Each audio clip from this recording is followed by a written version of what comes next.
Yo, la famille Nafiskan. Bonjour. Aujourd'hui, on a décidé de parler de la psychologie du trader. Donc, allez juste vous abonner à ma chaîne et cliquer sur la cloche de sonnerie pour pouvoir avoir les notifications de mes nouvelles vidéos. Donc, on se retrouve là. Bref, je disais quoi? La psychologie des traders, on va parler de ça aujourd'hui.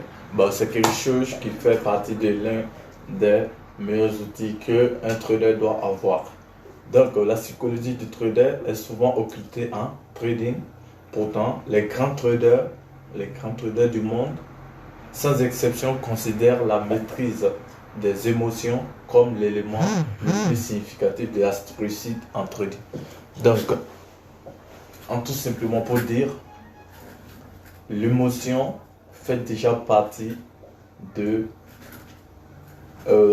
des premiers outils pour être gagnant sur le marché boursier. Un trader qui n'arrive pas à maîtriser ses émotions, c'est déjà un problème. C'est pour dire que quoi? Il y a certains traders qui perdent tout contrôle sans comprendre pourquoi. Voilà, et là il perd son contrôle, mais c'est pas pourquoi. Et il y a d'autres aussi, extrêmement brillants, tombent dans le piège du comportement moutonnier et refusent d'admettre leur erreur.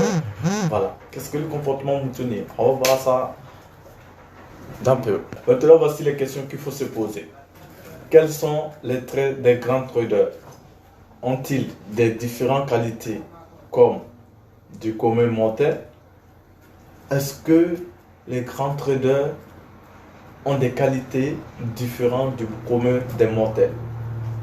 Ça, c'est une question. Une deuxième question. Disposent-ils des qualités analytiques supérieures à la moyenne ou d'un sens inné du marché? Tout ça, ce sont des questions à se poser.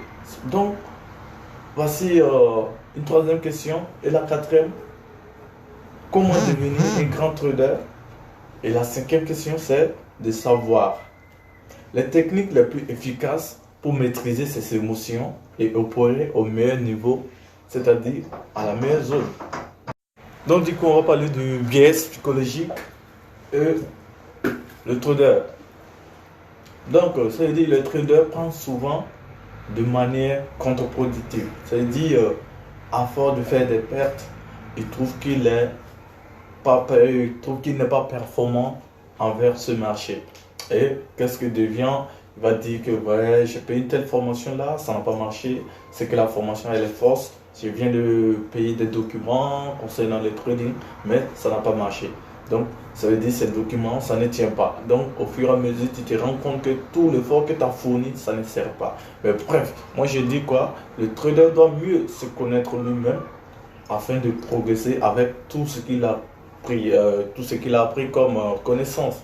Donc, une connaissance parfaite des biais psychologiques est un impératif pour tout trader digne de son nom. Donc, le trader doit mieux les connaître afin de limiter leurs impacts négatifs dans un premier temps, puis canaliser dans le bon sens dans un second temps. Donc, du coup, on voulait parler du biais psychologique. D'accord. Donc déjà, les émotions sont néfastes et perturbatrices car elles empêchent le trader à prendre toute décision rationnelle. Donc on voit déjà une faible réalisme de cette approche puisque dans les faits, les individus sont souvent régis par des émotions dont ils peinent à se débarrasser. Donc tes émotions viennent bourrer dans ta tête. Tu es là, tu es mélangé. De toute façon, tu as fait une technique qui t'a donné des gains. Et après, tu empruntes les mêmes techniques. Tu pars en perte. Et non plus que tes gains que tu as eu à faire. Donc du coup, avec cette émotion de perte, tu risques de rater les bonnes positions. Et tu te mets dans des situations bizarres. Donc, c'est pas conseillé. Donc, du coup, on subdivise ce biais en deux parties. On va parler des biais cognitifs et des biais émotionnels. Bref, voici que dit les biais cognitifs. D'accord, les biais cognitifs nous disent qu'un individu se base sur ses connaissances et ses croyances pour analyser l'information à sa disposition dès lors et prendra des décisions erronées. Donc, du coup, qu'est-ce que c'est? Il dit, ouais, je connais telle technique. Une fois que je fais ça, j'achète ou je vends, ça part normalement dans le sens que j'ai décidé. Ou tu prends une position, tu es en perte et tu crois en toi que la position va revenir. Ouais, tout ça, c'est le biais cognitif qui fait souligner ça et c'est très dangereux pour le trader.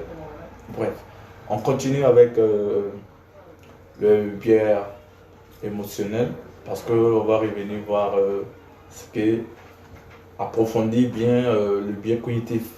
Voilà. Les biais émotionnels soulignent le rôle des émotions dans la prise de décision d'un individu. Donc, la réaction du trader va différer selon sa situation financière. C'est du gain ou perte. Voilà, s'il est en gain, sa réaction de dépense, il est en perte, sa réaction de ça. Donc, puisque ces émotions permettent souvent, du moins autant pour moi, puisque ces émotions prennent souvent le dessus. Voilà, et dictent cette prise de décision. Donc, enfin, il faut noter que les traders psychologiques ne sont pas figés et évoluent en fonction de la situation financière ou de l'état d'esprit du trader. Donc, il a un gain, il se croit robot, il investit sur le marché. Donc, il ne fait que risquer. Il en pète, il se voit décevant et puis il se déminimise devant le marché. Bref, c'est pas bon. C'est pas bon. Donc, ça, c'était l'ensemble des biais qui regroupent déjà quoi regroupe les biais statiques. Par la suite, on va parler des biais dynamiques.